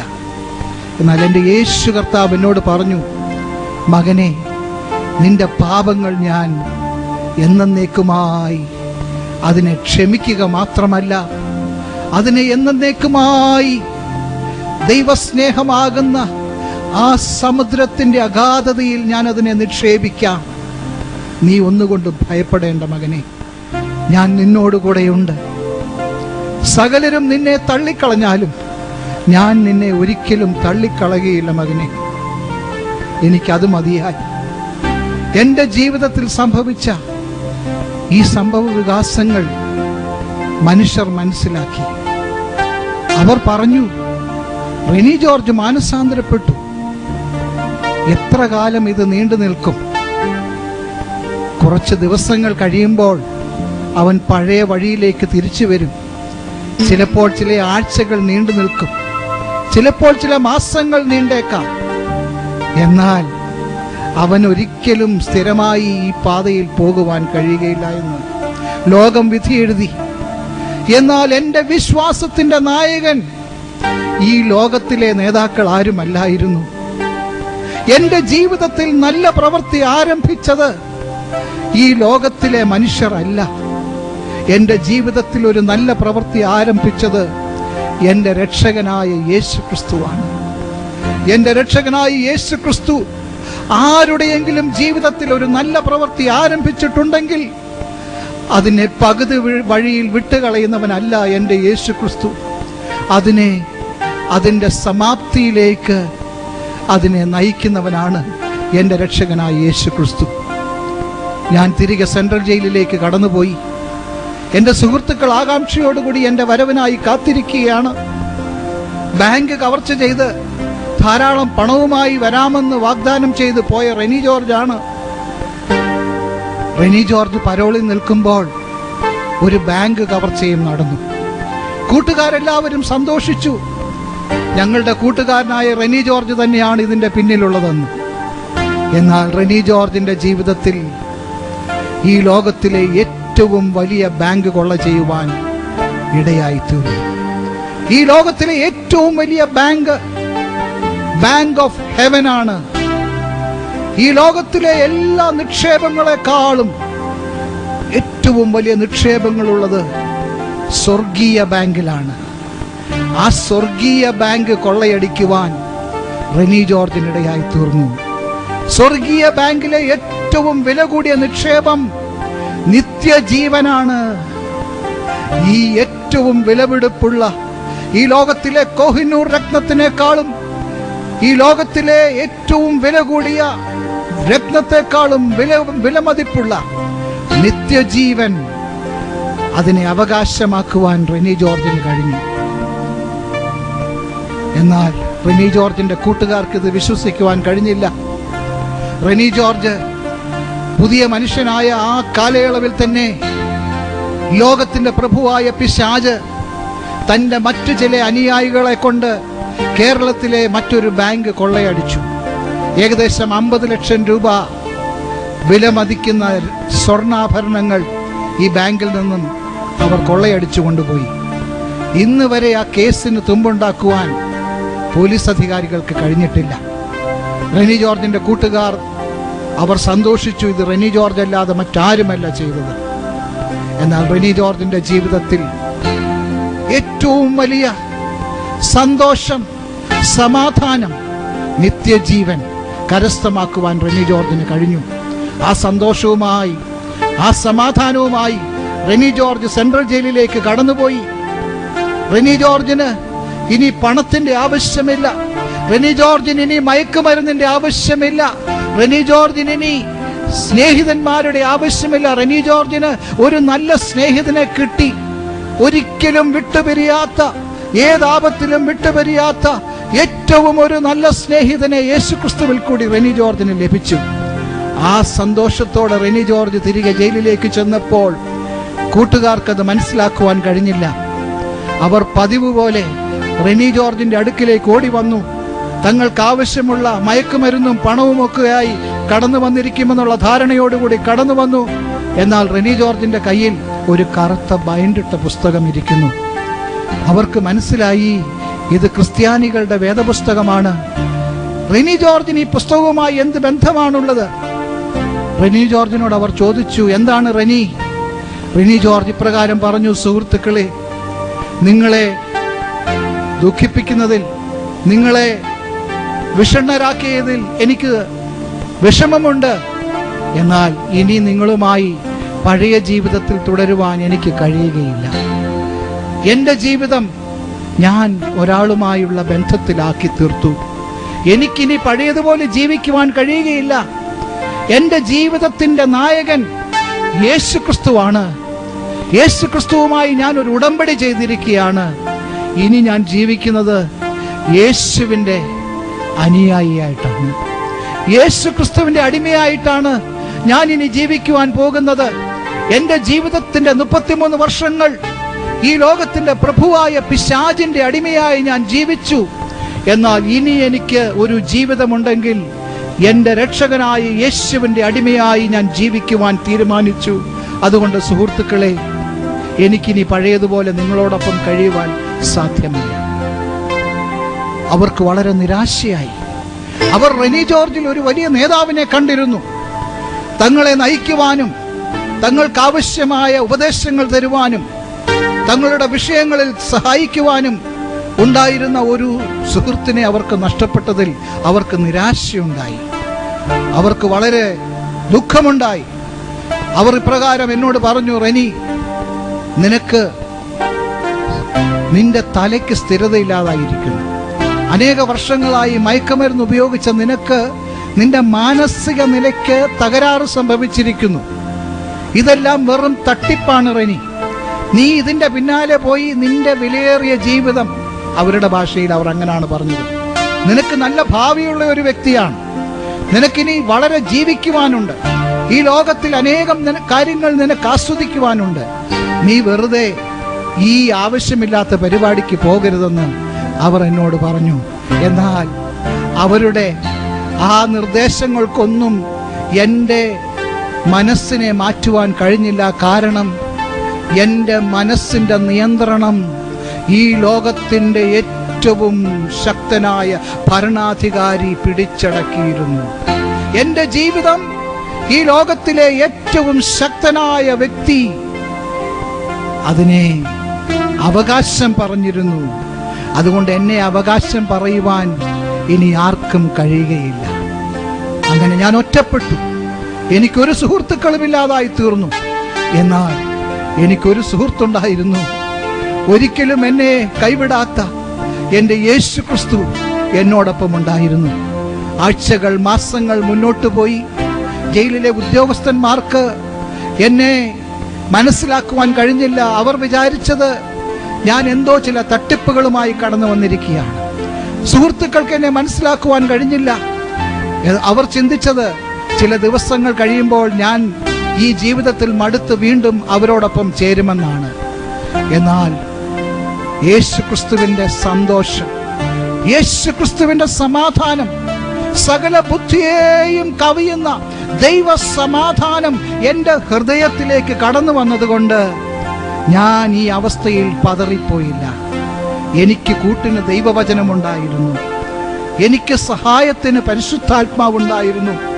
ആ ജയിലിന്റെ ഭീകര അന്തരീക്ഷത്തിൽ ഞാൻ കുലുങ്ങിപ്പോയില്ല. ആ കൂരിരുട്ടിൽ എനിക്ക് സഹായമായി എൻ്റെ ദൈവം എനിക്ക് വെളിച്ചം നൽകി. അവങ്കിലേക്ക് നോക്കിയവർ പ്രകാശിതരായി. അങ്ങനെ ഞാൻ മുന്നോട്ട് പോയി. ഏകനായി എൻ്റെ മുറിയിലിരുന്ന് ഞാൻ പ്രാർത്ഥിക്കുവാൻ തുടങ്ങി. വേദപുസ്തകം വായിക്കുവാൻ തുടങ്ങി. എൻ്റെ ക്രിസ്തീയ ജീവിതത്തിൻ്റെ ബാലപാഠങ്ങൾ ഞാൻ ചിലവഴിച്ചത് തിരുവനന്തപുരം സെൻട്രൽ ജയിലിലാണ്. ഏകാന്തതയിൽ രാത്രിയാമങ്ങളിൽ ഞാൻ എൻ്റെ മുറിയിൽ ഇരുന്നു കൊണ്ട് സ്വർഗത്തിലേക്ക് നോക്കിക്കൊണ്ട് ഞാൻ പ്രാർത്ഥിച്ചു, ദൈവമേ, എൻ്റെ ജീവിതത്തിൽ നീ ഈ ചെയ്ത ഏറ്റവും വലിയ അത്ഭുതത്തിനായി ഞാൻ നിനക്ക് സ്തോത്രം ചെയ്യുന്നു. എനിക്ക് പോലും ഇത് വിശ്വസിക്കുവാൻ കഴിയുന്നില്ല. ദൈവമേ, നിന്റെ വഴികൾ എത്ര വലുതാണ്, നിന്റെ സ്നേഹം എത്ര വലുതാണ്, അങ്ങയുടെ ശക്തി ഏറ്റവും വലുതാണ്. അങ്ങയുടെ പുത്രനായ യേശുക്രിസ്തുവിന്റെ രക്തം അത് പാപികളെ ശുദ്ധീകരിച്ച് അവരുടെ ജീവിതങ്ങൾക്ക് രൂപാന്തരം വരുത്തുന്നതാണെന്ന് എനിക്ക് മനസ്സിലായി. എൻ്റെ സുഹൃത്തുക്കൾ എൻ്റെ ജീവിതത്തിൽ വന്ന മാറ്റം ശ്രദ്ധിക്കുവാൻ തുടങ്ങി. അവർക്ക് മനസ്സിലായി ഈ റെനി ജോർജിന്റെ ജീവിതത്തിൽ എന്തോ ചിലത് സംഭവിച്ചിരിക്കുന്നു. ജീവിതം മുഴുവൻ മദ്യത്തിനും മയക്കുമരുന്നിനും ലോകത്തിലെ സകല ദുർമാർഗങ്ങൾക്കുമായി ഒഴിഞ്ഞു വെച്ചിരുന്ന ഈ ചെറുപ്പക്കാരന്റെ ജീവിതത്തിൽ സംഭവിച്ചിരിക്കുന്ന ഈ വ്യതിയാനം, ഇത് വലിയ ഒരു സംഭവമാണ്, ഇത് വലിയൊരു ശക്തിയാണെന്ന് അവർ മനസ്സിലാക്കി. അവർ ഓരോരുത്തരായി എൻ്റെ മുറിയിലേക്ക് കടന്നു വരുവാൻ തുടങ്ങി. അവർ എന്നോട് ചോദ്യങ്ങൾ ചോദിക്കുവാൻ ആരംഭിച്ചു, കാര്യങ്ങൾ ചോദിച്ച് മനസ്സിലാക്കുവാൻ ശ്രമിച്ചു. ഞാൻ അവരോട് പറഞ്ഞു, ഈ ലോകത്തിലെ ഏറ്റവും വലിയ അത്ഭുതം ഒരു പാപിയുടെ മാനസാന്തരമാണ്. ഈ ലോകത്തിലെ മറ്റത്ഭുതങ്ങളൊന്നും അത്ഭുതങ്ങളല്ല, അതെല്ലാം ഈ ലോകത്തിലെ സൃഷ്ടികളാണ്. എന്നാൽ ദൈവത്തിൻ്റെ ഏറ്റവും ഉന്നതമായ സൃഷ്ടി മനുഷ്യനാണ്. ആ മനുഷ്യൻ ദൈവത്തിൽ നിന്നും അകന്നുപോയ സ്ഥാനത്ത് ആ അകന്നുപോയ മനുഷ്യനെ തന്നിലേക്ക് അടുപ്പിക്കുവാൻ വേണ്ടി തൻ്റെ ഏകജാതനായ പുത്രനായ യേശുക്രിസ്തുവിനെ കാൽവറിയിൽ യാഗമായി നൽകിയ ദൈവത്തിൻ്റെ സ്നേഹം അത് ജീവിതങ്ങൾക്ക് രൂപാന്തരം വരുത്തുന്നു. യേശുക്രിസ്തു കാൽവറിയിൽ ചൊരിഞ്ഞ തൻ്റെ രക്തം പാപികളുടെ പാപത്തിന് ശുദ്ധീകരണം നൽകുന്നു. അതാണ് ഈ ലോകത്തിലെ ഏറ്റവും വലിയ അത്ഭുതം. അതിനേക്കാൾ വലിയൊരു അത്ഭുതം ഈ ലോകത്തിലില്ല. വൈദ്യശാസ്ത്രത്തിനും തത്വശാസ്ത്രത്തിനും സാമ്പത്തിക ശാസ്ത്രത്തിനും ഗണിതശാസ്ത്രത്തിനും കഴിയുവാൻ നൽകുന്നതേക്കാൾ ഉപരിയായ ഒരു വലിയ അത്ഭുതം ദൈവം ഒരു പാപിയെ മാനസാന്തരത്തിലേക്ക് നയിക്കുന്നതിൽ കൂടി വെളിപ്പെടുത്തുന്നു. അതാണ് ഈ ലോകത്തിലെ ഏറ്റവും വലിയ അത്ഭുതം. പണം കൊണ്ട് കാര്യങ്ങൾ സാധിക്കാം, വിദ്യാഭ്യാസം കൊണ്ട് നേട്ടങ്ങൾ നെയ്തെടുക്കാം, ലോകത്തിലെ കണ്ടുപിടുത്തങ്ങൾ കൊണ്ട് പലതും സാധിക്കാം. എന്നാൽ ഇതൊന്നും ദൈവത്തിൽ നിന്നും അകന്നുപോയ പാപിയായ മനുഷ്യനെ ദൈവത്തിങ്കിലേക്ക് തിരികെ കൊണ്ടുവരുവാൻ പര്യാപ്തമായതല്ല. എന്നാൽ പാപിയായ മനുഷ്യനെ രക്ഷിക്കുവാൻ കാൽവറിയിലെ രക്തം പര്യാപ്തമായി തീർന്നു. യേശുവിന്റെ നാമം അത് ഈ ലോകത്തിലെ ഏറ്റവും ഉയർന്ന നാമമാണ്. യേശുവിന്റെ നാമത്തിന് മുമ്പിൽ അത്ഭുതങ്ങളും അടയാളങ്ങളും നടക്കുന്നു. യേശുവിന്റെ നാമം മനുഷ്യരെ രൂപാന്തരത്തിലേക്ക് നയിക്കുന്നു. യേശുക്രിസ്തുവിന്റെ രക്തം പാപങ്ങളെ കഴുകി ശുദ്ധീകരിക്കുന്നു. യേശുക്രിസ്തു കാൽവറിയിൽ തന്റെ ജീവനെ നൽകി ഈ ലോകത്തിന്റെ സകല പാപങ്ങളെയും വീണ്ടെടുത്തു. ഹല്ലേലൂയ. എൻ്റെ ജീവിതം ഒരു അത്ഭുതങ്ങളുടെ പട്ടികയാണ്. എനിക്ക് യാതൊരു വിദ്യാഭ്യാസവുമില്ല, എനിക്ക് യാതൊന്നും അറിയില്ല. ഈ ലോകത്തിലെല്ലാം നഷ്ടപ്പെട്ട് തകർന്ന ജീവിതത്തിനുടമയായിരുന്നു ഞാൻ. എന്നാൽ തകർന്ന് തരിപ്പണമായ എൻ്റെ ജീവിതത്തെ യേശുക്രിസ്തു എന്ന കുശവൻ തൻ്റെ കൈകൾ കൊണ്ട് വീണ്ടും മെനഞ്ഞ് എന്നെ ഒരു പുതിയ പാത്രം, ഒരു മാനപാത്രമാക്കി തീർത്തു. എന്നെ ഒരു മാനപാത്രമാക്കി തീർത്തു എന്ന് മാത്രമല്ല, എന്നിലേക്ക് തൻ്റെ പരിശുദ്ധാത്മാവിനെ പകർന്നു. ഞാനൊരു പുതിയ മനുഷ്യനായി. ഞാൻ ദൈവത്തെ മാനിക്കുവാൻ തുടങ്ങി. എനിക്ക് ലഭിച്ച അവസരങ്ങളെല്ലാം എന്നെ രക്ഷിച്ച യേശുവിന്റെ നാമം ഉയർത്തുവാൻ തുടങ്ങി. യേശുവിന്റെ നാമം ഞാൻ ഉയർത്തിയപ്പോൾ ദൈവം എന്നെ ഉയർത്തുവാൻ തുടങ്ങി. ദൈവത്തെ മാനിക്കുന്നവരെ ദൈവം മാനിക്കുന്നു. ദൈവത്തെ മാനിക്കുവാൻ ഒരൊറ്റ മാർഗം മാത്രം, ദൈവപുത്രനായ യേശുവിനെ ഉയർത്തുക. ദൈവപുത്രനായ യേശുവിനെ ഉയർത്തുമ്പോൾ ദൈവം ഏറ്റവും സന്തോഷിക്കുന്നു. ദൈവത്തിന് ഏറ്റവും സന്തോഷമുള്ളത് ഒരു പാപിയുടെ മാനസാന്തരം. ഒരു പാപിയുടെ മാനസാന്തരം സ്വർഗത്തിൽ ഏറ്റവും വലിയ സന്തോഷമുളവാക്കുന്നു. സ്വർഗത്തിലെ കമ്പ്യൂട്ടറുകൾ ചലിക്കുന്ന ദിവസമാണത്. സ്വർഗത്തിലെ കമ്പ്യൂട്ടറുകളിൽ പുതിയ പേരുകൾ രേഖപ്പെടുത്തുന്നത് ഈ ലോകത്തിൽ പാപികൾ മാനസാന്തരപ്പെടുമ്പോഴാണ്. ജയിലിൽ തലവേദനയായിരുന്ന റെനി ജോർജ് ഉദ്യോഗസ്ഥന്മാരുടെ ഏറ്റവും പ്രീതിയുള്ളവനായിത്തീർന്നു. ഉദ്യോഗസ്ഥന്മാർക്ക് തലവേദനയായി ജീവിച്ച റെനി ജോർജ് ഉദ്യോഗസ്ഥന്മാരാൽ സ്നേഹിക്കപ്പെടുവാൻ തുടങ്ങി. തടവുകാർക്ക് മാതൃകയായി ജീവിക്കുവാൻ തുടങ്ങി.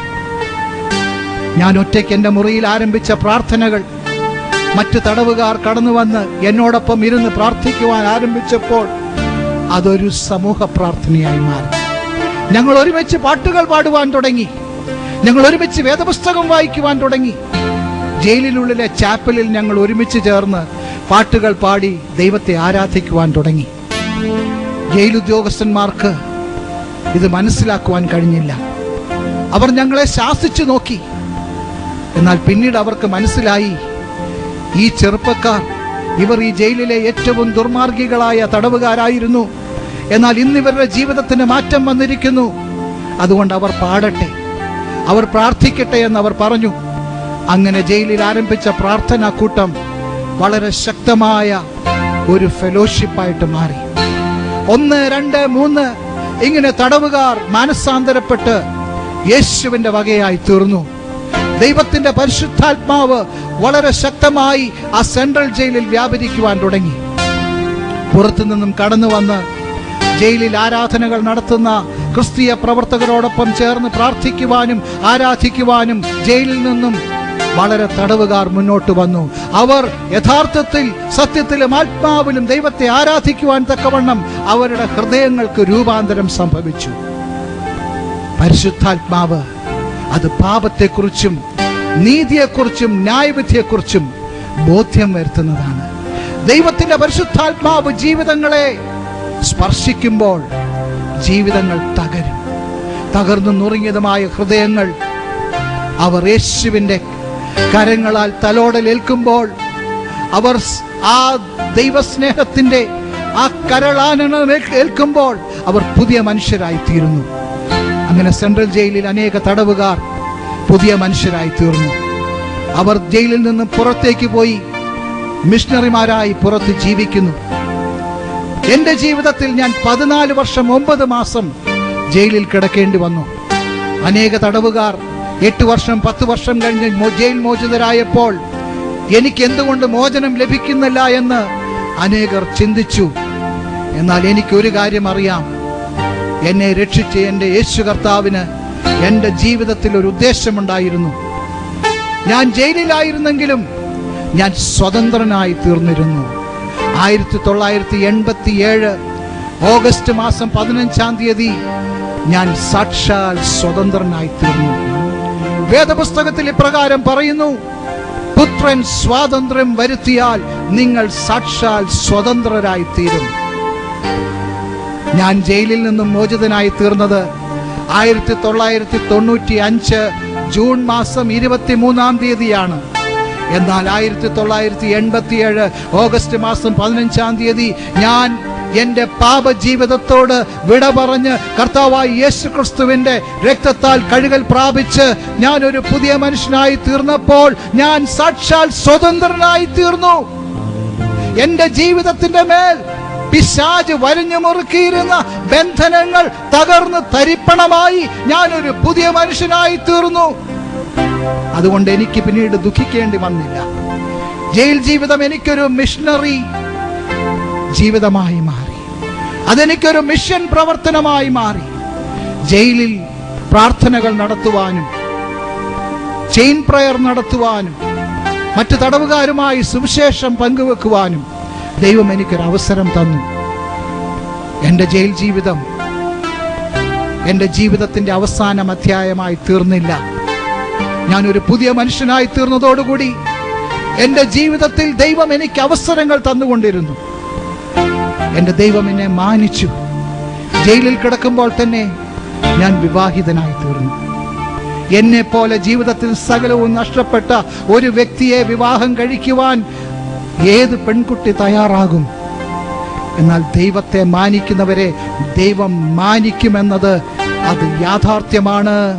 അത് ദൈവത്തിൻ്റെ ഏറ്റവും വലിയ അനുഗ്രഹമാണ്. ദൈവവചനം ഇപ്രകാരം പറയുന്നു: ദൈവം ഏകാകികളെ ഭവനത്തിൽ വസിക്കുമാറാക്കുന്നവനാണ്. അവൻ ബദ്ധന്മാരെ വിടുവിച്ച് സൗഭാഗ്യത്തിലാക്കുന്നവനാണ്. എന്നാൽ മത്സരികൾ വരണ്ട ദേശത്ത് പാർക്കും. എനിക്ക് പ്രസംഗിക്കാനൊന്നും അറിയില്ലായിരുന്നു. എന്നാൽ എനിക്കൊരു കാര്യം അറിയാമായിരുന്നു: യേശു പാപികളുടെ രക്ഷകനാണ്. എനിക്കൊരു കാര്യം അറിയാമായിരുന്നു: യേശുവിന്റെ രക്തം സകല പാപങ്ങളും ശുദ്ധീകരിച്ച് പാപികളെ പുതിയ മനുഷ്യരാക്കി തീർക്കുന്നതാണ്. ഇത് ഞാൻ വിളിച്ചു പറഞ്ഞു. എനിക്ക് ലഭിച്ച അവസരങ്ങളെല്ലാം ഞാനിത് വിളിച്ചു പറഞ്ഞു. ആളുകൾ എന്നെ കല്ലെറിയാൻ വന്നു. അവർ പറഞ്ഞു, കൊലപാതകിയായ കള്ളനായ ഇവൻ എന്താണ് ഇതൊക്കെ പറയുവാനുള്ള അവകാശം? എന്നാൽ ഞാൻ അവരുടെ മുമ്പിൽ നിന്നുകൊണ്ട് ഇപ്രകാരം വിളിച്ചു പറഞ്ഞു: നിങ്ങൾക്കൊരു പക്ഷേ എന്നെ കല്ലെറിയുവാൻ കഴിയും, എന്നാൽ എന്നെ രക്ഷിച്ച എൻ്റെ യേശു കർത്താവ് 2000 വർഷങ്ങൾക്ക് മുമ്പ് എനിക്കും നിങ്ങൾക്കും വേണ്ടി കാൽവറി ക്രൂശിൽ അവൻ മുൾമുടി വഹിച്ച്, അവൻ അടിയേറ്റ് മുറിവേറ്റ്, അവൻ കുന്തം കൊണ്ടുള്ള മുറിവേറ്റ്, അവൻ ശരീരം മുഴുവൻ ഉഴവുചാൽ പോലെ അടിയേറ്റ് മുറിവേറ്റ് അവൻ തകർന്ന് തരിപ്പണമായി. അവൻ തൻ്റെ ജീവനെ ഈ ലോകത്തിന് വേണ്ടി നൽകി. ആ യേശു കർത്താവിന്റെ നിഴലിലാണ് ഞാൻ നിൽക്കുന്നത്. നിങ്ങൾ എന്നെ എറിയുന്ന കല്ലുകൾ എനിക്കല്ല കൊള്ളുന്നത്, എന്നെ രക്ഷിച്ച് എൻ്റെ യേശു കർത്താവിനാണ് കൊള്ളുന്നത്. അതുകൊണ്ട് നിങ്ങൾക്ക് എറിയണമെങ്കിൽ നിങ്ങൾ എറിഞ്ഞുകൊള്ളൂ. ഞാൻ ധൈര്യത്തോടുകൂടി അവരെ നോക്കി പറഞ്ഞു. അവർ ആ കല്ലുകൾ ഇട്ടിട്ട് അവർ പുറകോട്ട് പോയി. അവരിൽ ചിലർ പിന്നീട് കർത്താവായ യേശു ക്രിസ്തുവിന്റെ സ്നേഹത്താൽ ആകൃഷ്ടരായി, യേശു ക്രിസ്തുവിന്റെ രക്തത്താൽ കഴുകൽ പ്രാപിച്ച് പുതിയ മനുഷ്യരായി തീർന്നുവെന്ന് എനിക്ക് പിന്നീട് അറിയുവാൻ കഴിഞ്ഞു. എന്റെ ദൈവത്താൽ അസാധ്യമായതൊന്നുമില്ല. Hallelujah, praise the Lord. എന്റെ ദൈവം എന്നെ ഭവനത്തിൽ വസിക്കുമാറാക്കി. എനിക്കൊരു നല്ല തുണയെ എന്റെ ദൈവം തന്നു. എന്റെ ദൈവം എന്നെ മാനിച്ചു. എന്റെ ദൈവം എനിക്കെല്ലാം നൽകി. ചിലർക്ക് ധാന്യവും വീഞ്ഞും വർദ്ധിച്ചപ്പോൾ ഉണ്ടായതിനേക്കാൾ അധികം സന്തോഷം എന്റെ ഹൃദയത്തിന് നൽകി. ഈ ലോകത്തിന്റെ ധനമോ ഈ ലോകത്തിന്റെ മാനമോ ഒന്നുമല്ല ഞാൻ ആഗ്രഹിക്കുന്നത് ഒരൊറ്റ വിഷയം മാത്രമാണ്. എന്റെ ദൈവത്തിന്റെ കരുണ എനിക്ക് വേണം. എന്റെ ദൈവത്തിന്റെ സ്നേഹം എനിക്ക് വേണം. എന്റെ ദൈവത്തിന്റെ സ്നേഹവും കരുണയും കൃപയും മാത്രം എനിക്ക് മതി. എന്നാൽ ഈ ലോകത്തിലെ ഏറ്റവും ഭാഗ്യവാൻ ഞാനാണ്. ഈ ലോകത്തിലെ ഏറ്റവും വില കൂടിയ മദ്യം ഉപയോഗിക്കുമ്പോൾ ലഭിക്കുന്ന സന്തോഷത്തെക്കാൾ അധികം സന്തോഷം ഇന്ന് എനിക്ക് ദൈവസന്നിധിയിൽ ലഭിക്കുന്നു. ഈ ലോകത്തിലെ ഏറ്റവും വീര്യം കൂടിയ മയക്കുമരുന്ന് ഉപയോഗിക്കുമ്പോൾ ലഭിക്കുന്ന ലഹരിയേക്കാൾ വലിയ ലഹരി ഈ ദൈവവചനത്തിൽ കൂടി എനിക്ക് ലഭിക്കുന്നു. ഈ ലോകത്തിലെ ഏറ്റവും വലിയ ഉന്നതന്മാരെക്കാൾ വലിയ മാന്യത ഇന്ന് എൻ്റെ ദൈവം എനിക്ക് നൽകിയിരിക്കുന്നു. ഈ ദൈവത്തെ വിട്ട് ഞാൻ എവിടേക്ക് പോകും? കരിക്കൻ വില്ല സംഭവത്തിൽ കൂടി പിശാച് 6 ജീവിതങ്ങളെ തകർത്തു. 2 ജീവിതങ്ങളെ കശാപ്പ് ചെയ്ത് ലോകത്തിൽ നിന്നും നീക്കി. 4 ജീവിതങ്ങളെ ജയിലിലാക്കി. എന്നാൽ സ്വർഗത്തിലെ ദൈവം സർവശക്തനാണ്. ദൈവം സർവജ്ഞാനിയാണ്. ദൈവത്താൽ അസാധ്യമായതൊന്നുമില്ല. കരിക്കൻ വില്ല കൊലക്കേസ് അത് ശിക്ഷിക്കപ്പെടുവാൻ ഇടയായി തീർന്ന പോലീസ് ഉദ്യോഗസ്ഥന്മാരിൽ പ്രധാനിയായിരുന്ന സിബി മാത്യു സാറിനെ ദൈവം രക്ഷിച്ചു. റെനി ജോർജിനെ രക്ഷിച്ച യേശു ക്രിസ്തുവിന്റെ സ്നേഹം, റെനി ജോർജിനെ ശുദ്ധീകരിച്ച യേശു ക്രിസ്തുവിന്റെ രക്തം IPS പോലീസ് ഉദ്യോഗസ്ഥനായിരുന്ന സിബി മാത്യു സാറിനെയും രക്ഷിച്ച് ശുദ്ധീകരിച്ച് ഒരു പുതിയ മനുഷ്യനാക്കി തീർത്തു. കരിക്കൻ വില്ല കൊലക്കേസിലെ 1ാം സാക്ഷിയായിരുന്ന ഗൗരി എന്ന ആ സ്ത്രീ, കരിക്കൻ വില്ലയിലെ ജോലിക്കാരിയായിരുന്ന ഒരു ഹൈന്ദവ വിശ്വാസിയായിരുന്ന ഗൗരി എന്ന ആ സ്ത്രീ കർത്താവായ യേശു ക്രിസ്തുവിന്റെ സ്നേഹത്താൽ പിടിക്കപ്പെട്ടു. റെനി ജോർജിനെ രക്ഷിച്ച യേശു ക്രിസ്തുവിന്റെ സ്നേഹം ഗൗരി അമ്മയെയും രക്ഷിച്ച് ഒരു ദൈവവൈതലാക്കി മാറ്റി. ഹല്ലേലൂയ! ദൈവത്താൽ അസാധ്യമായതൊന്നുമില്ല. റെനി ജോർജിനോടൊപ്പം ജയിലിൽ കഴിഞ്ഞ റെനി ജോർജിന്റെ കൂട്ടുപ്രതിയായിരുന്ന ഒരു മുസ്ലിം യുവാവായിരുന്ന ഗുലാം മുഹമ്മദിനെയും യേശു കർത്താവ് രക്ഷിച്ച് പുതിയ മനുഷ്യനാക്കി തീർത്തു. Price the Lord!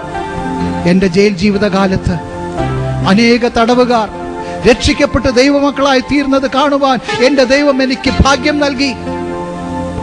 ഒരു പാസ്പോർട്ടോ വിസയോ എടുക്കുവാൻ യോഗ്യതയില്ലായിരുന്ന എന്നെ എന്റെ ദൈവം ഈ ലോകത്തിന്റെ വിവിധ ഭാഗങ്ങളിൽ അയച്ചു. കാരണം ദൈവവചനം അത് യാഥാർത്ഥ്യമാണ്. ശക്തി ലഭിച്ച ശേഷം യെരുശലേമിലും യഹൂദ്യയിലും ശമര്യയിലും ഭൂമിയുടെ അറ്റത്തോളം നിങ്ങൾ എന്റെ സാക്ഷികളായി തീരണമെന്നുള്ള യേശു ക്രിസ്തുവിന്റെ കൽപ്പന തന്റെ മക്കളിൽ കൂടി, തന്റെ സാക്ഷികളിൽ കൂടി ദൈവം തെളിയിച്ചു കൊണ്ടിരിക്കുകയാണ്. അതിന്റെ തെളിവാണ് ഈ റെനി ജോർജ് ഈ ഇന്ത്യക്ക് പുറത്തേക്ക് പോകുന്നത്. ഈ റെനി ജോർജിനെ ഈ ലോകത്തിന്റെ വിവിധ ഭാഗങ്ങളിൽ ദൈവം അയക്കുന്നത് റെനി ജോർജിന്റെ മാന്യത കൊണ്ടല്ല. റെനി ജോർജിന് ഒരു മാന്യതയുമില്ല, റെനി ജോർജിന് ഒരു യോഗ്യതയുമില്ല. എന്നാൽ റെനി ജോർജിന് ഒരു അവകാശമുണ്ട്. അവനെ കൈക്കൊണ്ട് അവന്റെ നാമത്തിൽ വിശ്വസിക്കുന്ന ഏവർക്കും ദൈവമക്കളാകുവാൻ ദൈവം അധികാരം കൊടുത്തിരിക്കുകയാണ്.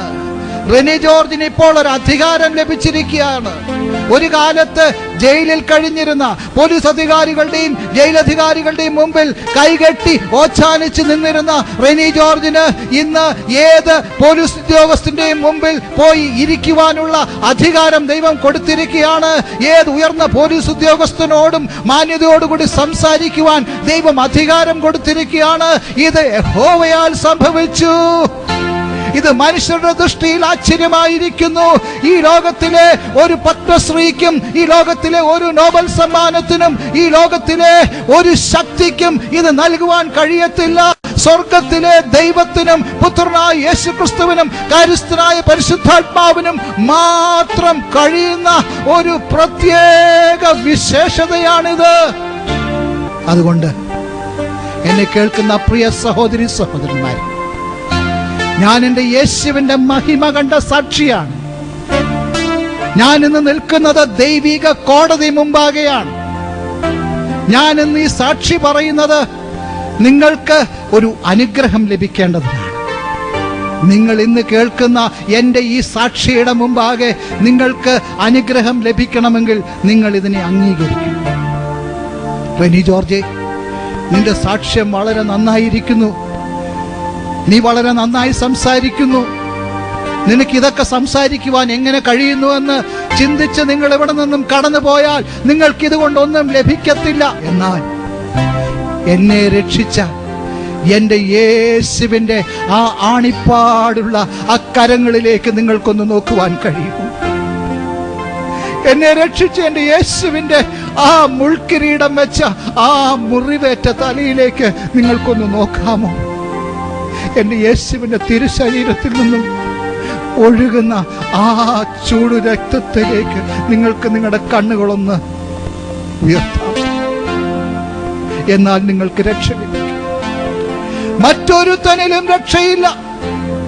രക്ഷിക്കപ്പെടുവാൻ ആകാശത്തിന് കീഴെ ഭൂമിക്ക് മുകളിൽ നൽകപ്പെട്ടിരിക്കുന്ന ഒരൊറ്റ നാമം, യേശുവിന്റെ നാമം. യേശുവിന്റെ നാമം വിളിച്ചപേക്ഷിക്കുന്നവരെല്ലാം രക്ഷിക്കപ്പെടും. അതുകൊണ്ട് നിങ്ങൾ യേശുവിന്റെ നാമം വിളിച്ചപേക്ഷിക്കാമോ? യേശുവിന്റെ മുഖത്തേക്ക് നിങ്ങൾക്ക് നോക്കുവാൻ കഴിയുമോ? റെനി ജോർജ്, നിന്നെ രക്ഷിച്ച യേശുവിനെ എനിക്കും ആവശ്യമാണ്. നിന്നെ പോലെയുള്ള ഒരു വ്യക്തിയെ സ്നേഹിക്കുവാൻ ആ യേശു ക്രിസ്തുവിന് കഴിഞ്ഞെങ്കിൽ ആ യേശു ക്രിസ്തുവിനെ എനിക്കും ആവശ്യമാണ്. എന്നെ കേൾക്കുന്ന പ്രിയ സഹോദര, എന്നെ കേൾക്കുന്ന പ്രിയ സഹോദരി, നീ ഇന്ന് വലുതായി ചിന്തിക്കുന്ന നിന്റെ സുഹൃത്തുക്കൾ നിന്നെ വിട്ട് കടന്നു പോകും. നീ ഇന്ന് വലുതെന്ന് ചിന്തിക്കുന്ന നിന്റെ ബാങ്ക് നിക്ഷേപങ്ങൾ നിന്റെ കാൽച്ചുവട്ടിൽ നിന്നും മാറിപ്പോകും. നിനക്ക് താങ്ങും തണലുമായിരിക്കുന്നതെല്ലാം നിന്റെ മുമ്പിൽ നിന്നും മാറ്റപ്പെടും. എന്നാൽ ഒരിക്കലും മാറ്റപ്പെടുവാൻ കഴിയാതെ, ഒരിക്കലും മാറുവാൻ കഴിയാത്തതായി ഒന്ന് മാത്രം, അത് യേശുവിന്റെ സ്നേഹം.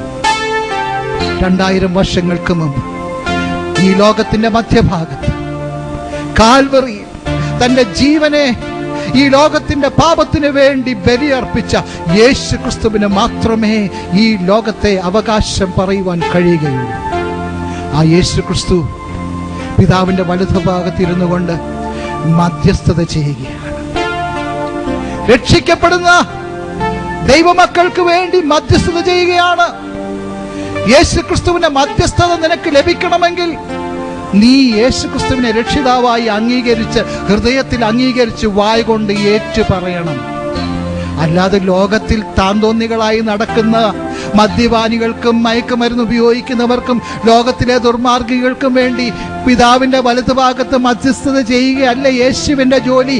തൻ്റെ മക്കൾക്ക് വേണ്ടി, തൻ്റെ മക്കളായി തീരുന്നവർക്ക് വേണ്ടി മാത്രം മധ്യസ്ഥത ചെയ്യുന്നതാണ് എൻ്റെ യേശുവിന്റെ ജോലി. അതുകൊണ്ട് യേശുവിന്റെ മധ്യസ്ഥത നിനക്ക് ആവശ്യമുണ്ടെങ്കിൽ നീ ഇരിക്കുന്ന ഇരിപ്പിലിരുന്നു കൊണ്ട് നിന്റെ ഹൃദയം ദൈവസന്നിധിയിൽ പകരുക. നീ ഇന്നു മുതൽ ഒരു പുതിയ മനുഷ്യനായിത്തീരും. നിന്റെ ജീവിതത്തിൽ ഏത് സാഹചര്യത്തിൽ നീ ജീവിക്കുന്നുവെങ്കിലും സാഹചര്യം നിന്നെ മുക്കിക്കളയുകയില്ല. നിന്റെ തലയ്ക്ക് മീതെ അലറിയടിക്കുന്ന തിരമാലകൾക്ക് നിന്നെ മുക്കിക്കളയുവാൻ കഴിയത്തില്ല. ഒരുപക്ഷെ നീ വിവാഹമോചനത്തിന്റെ വക്കീലായിരിക്കാം. ഒരുപക്ഷെ ഭയങ്കരമായ കടഭാരത്തിൽ നീ തകർന്നു തരിപ്പണമായ അവസ്ഥയിലായിരിക്കാം. എല്ലാവരും നിന്നെ വിട്ട് നീ ഏകയായി സമൂഹത്തിൽ ഒറ്റപ്പെട്ട അവസ്ഥയിലായിരിക്കാം. മാരകമായ രോഗത്തിന്റെ പിടിയിൽ അകപ്പെട്ട് നീ സകല ആശകളും അസ്തമിച്ച് വൈദ്യശാസ്ത്രത്തിന് ഒന്നും ചെയ്യുവാൻ കഴിയാത്ത അവസ്ഥയിൽ നീ നിസ്സഹനായി കഴിയുന്ന അവസ്ഥയിലായിരിക്കാം. എന്നാൽ എൻ്റെ യേശു ഏത് രോഗത്തിനും സൗഖ്യം നൽകുന്നവനാണ്. ഒരു ലോട്ടറി ടിക്കറ്റ് അടിക്കുന്നതോ ഒരു ഉയർന്ന ഉദ്യോഗം ലഭിക്കുന്നതോ ഒന്നുമല്ല ഭാഗ്യം. ലംഘനം ക്ഷമിച്ചും പാപം മറച്ചും കിട്ടുന്ന അവസ്ഥ. നിങ്ങളോട് പരിശുദ്ധാത്മാവ് ഇടപെട്ടുകൊണ്ടിരിക്കുകയാണ്. അതുകൊണ്ട് ഹൃദയം കഠിനമാക്കരുത്. ഇതാകുന്നു സുപ്രസാദകം. ദൈവസന്നിധിയിൽ നിങ്ങളുടെ പാപങ്ങൾ ഏറ്റുപറയുക. നിങ്ങൾ കർത്താവിന് വേണ്ടി ജീവിക്കുക. ഇന്ന് നിങ്ങളുടെ ജീവിതത്തിലെ ഏറ്റവും അനുഗ്രഹിക്കപ്പെട്ട ദിവസമായി തീരട്ടെ. ദൈവം നിങ്ങളെ അനുഗ്രഹിക്കട്ടെ. ഇപ്രകാരം ആഗ്രഹിക്കുന്ന ആരെങ്കിലും ഇവിടെ ഉണ്ടെങ്കിൽ അവർക്ക് ഈ തീരുമാനം എടുക്കുവാനുള്ള അവസരം ദൈവം നൽകുകയാണ്. റെനി ജോർജിന് നിങ്ങളുടെ യാതൊന്നും അറിയേണ്ട ആവശ്യമില്ല. ഞാൻ നിങ്ങളുടെ ഒരു വിവരങ്ങളും അറിഞ്ഞതുകൊണ്ട് ഒരു പ്രയോജനവുമില്ല. എന്നാൽ സ്വർഗത്തിലെ ദൈവം നിങ്ങളുടെ എല്ലാ വിവരങ്ങളും അറിയുവാൻ താല്പര്യമുള്ളവനാണ്. നിങ്ങളുടെ കഴിഞ്ഞ കാലവും നിങ്ങളുടെ ഇപ്പോഴുള്ളതും നിങ്ങളുടെ വരുവാനുള്ളതും അറിയാവുന്ന ദൈവം ഇന്നിവിടെ സന്നിഹിതനായിട്ടുണ്ട്. ആ ദൈവസന്നിധിയിൽ നമുക്ക് നമ്മുടെ പാപങ്ങളെ ഏറ്റുപറയാം. നമുക്ക് ഒരുമിച്ച് ദൈവസന്നിധിയിൽ നമ്മുടെ തലകളെ ഉയർത്താം. ഇനി നമ്മുടെ ജീവിതത്തിൽ നാം ദുഃഖിക്കേണ്ടവരല്ല. ശത്രുവായ പിശാചിന് നമ്മുടെ ജീവിതത്തിൽ ഇനി ഒരു അവകാശവുമില്ല. ഇത്രയും കാലം പിശാച് നമ്മുടെ ജീവിതങ്ങളെ വശീകരിച്ച് നമ്മുടെ ജീവിതങ്ങളെ ബന്ധനത്തിലാക്കി നമ്മുടെ ജീവിതങ്ങളെ തകർക്കുവാൻ ശ്രമിച്ചുവെങ്കിൽ ഇന്ന് ആ അവസ്ഥയിൽ നിന്നും നാം മോചനം പ്രാപിക്കുന്ന ദിവസമാണ്. പ്രിയപ്പെട്ടവരെ, നിങ്ങളുടെ കാലുകൾ അന്ധകാര പർവ്വതങ്ങളിൽ ഇടറിപ്പോകുവാൻ ഇടയാകാതിരിക്കട്ടെ. നിങ്ങൾ കൂരിരുട്ടിൽ അകപ്പെടുവാൻ ഇടയാകാതിരിക്കട്ടെ. നീതിസൂര്യനായ യേശു കർത്താവ് നിങ്ങളുടെ ജീവിതങ്ങളിലേക്ക് കടന്നു വരുമ്പോൾ നിങ്ങളുടെ ജീവിതങ്ങൾ പ്രകാശമുള്ളതായി തീരും. എത്ര പേർക്ക് താല്പര്യമുണ്ട്? ദയവായി നിങ്ങളുടെ വലത് കരങ്ങൾ ഉയർത്തി. എല്ലാ കണ്ണുകളും അടഞ്ഞിരിക്കുമ്പോൾ, എല്ലാ ഹൃദയങ്ങളും പ്രാർത്ഥനയിലായിരിക്കുമ്പോൾ, ഇപ്രകാരം യേശുവിന്റെ വകയായി തീരുവാൻ ആഗ്രഹിക്കുന്നവർ തങ്ങളുടെ കരങ്ങൾ ദയവായി ഉയർത്തി. ഉയർത്തപ്പെട്ട കരങ്ങൾക്കായി ദൈവത്തിന് സ്തോത്രം. Hallelujah, praise the Lord. നിങ്ങളുടെ ഉയർന്നിരിക്കുന്ന കരങ്ങളിൽ പിടിച്ചിരിക്കുന്ന ഒരു കരം നിങ്ങൾക്ക് അനുഭവിക്കുവാൻ കഴിയുന്നില്ലേ? ഈ ലോകത്തിലെ ഏറ്റവും വലിയ സമ്പാദ്യം, ഏറ്റവും വലിയ സൗഭാഗ്യം, നിത്യജീവൻ, പാപത്തിൽ നിന്നുള്ള മോചനം. Price the Lord, hallelujah. ദൈവം നിങ്ങളെ അനുഗ്രഹിക്കട്ടെ. ഇന്നിവിടെ കടന്നു വരുവാനും നിങ്ങളോട് എൻ്റെ സാക്ഷ്യം പങ്കുവെക്കുവാനും എന്നെ സഹായിച്ച ദൈവത്തിന് ഞാൻ ഹൃദയം നിറഞ്ഞ നന്ദിയും സ്തുതിയും സ്തോത്രവും അർപ്പിക്കുന്നു. ദൈവം നിങ്ങളെ അനുഗ്രഹിക്കട്ടെ. സ്തോത്രം.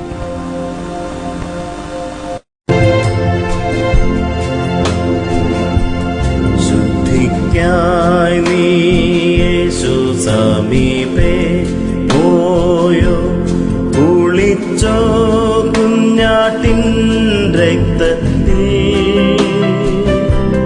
പൂർണ്ണശ്രയം ഈ നിമിഷം തൻ കൃപ തന്നിൽ വച്ചോ, ശുദ്ധി ആയോ നീ, കുളിച്ചോ കുഞ്ഞാട്ടിൻ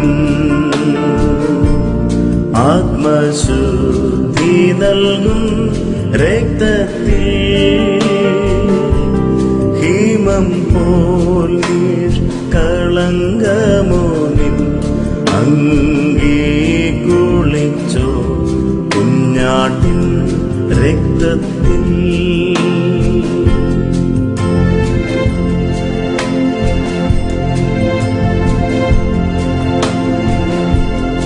അനുദീനം രക്ഷകൻ പക്ഷത്തോന്നി ശുദ്ധിയായി നടന്നിടുന്നത്,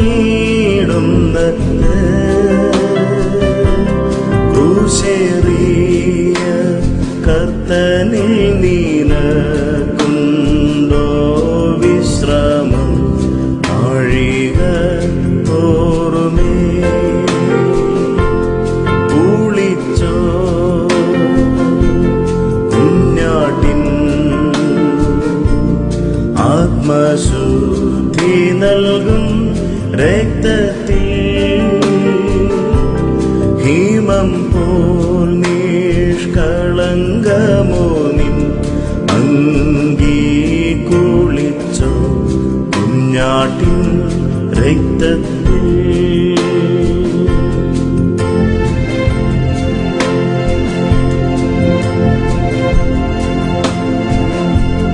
കർത്തൻ വരവിൽ നിന്നങ്കി ശുദ്ധമോ, ഏറ്റവും വെണ്മയായി കാണുമോ, സ്വൽപുരത്തിൽ വാസം ചെയ്തിടാൻ യോഗ്യ പാത്രമായി തീരുമോ അന്നാളിൽ, കുളിച്ചോ കുഞ്ഞാട്ടിൻ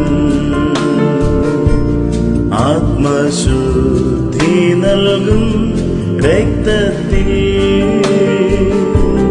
ഹിമം പോൽ നിഷ്കളങ്കമോ നിൻ അങ്കി, കുളിച്ചോ കുഞ്ഞാട്ടിൻ രക്തത്തിൽ.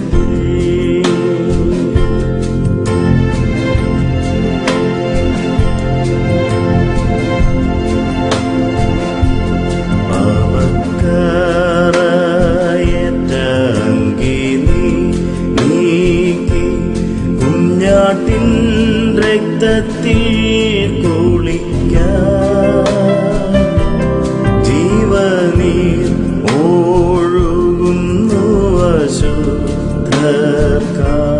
കുളിച്ചു ശുദ്ധിയായ